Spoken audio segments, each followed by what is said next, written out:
நடிகர் விஜய் பிரச்சாரம் திடீர் ரத்து. காவல்துறை மீது புகார்.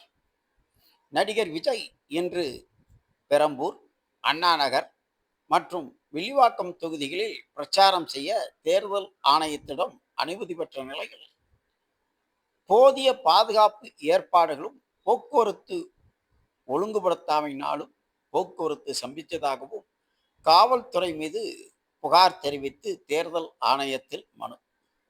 இந்த சூழலில் போதிய பாதுகாப்பு இன்மையினால் நேரம் தாமதமானதாக உணர்ந்த நடிகர் விஜய் தேர்தல் ஆணையத்திடம் காவல்துறை மீது புகார் அளித்துள்ள நிலையில் தனது வில்லிவாக்கம் தொகுதி பிரச்சாரத்தை ரத்து செய்து மீண்டும் திரும்பிவிட்டார்.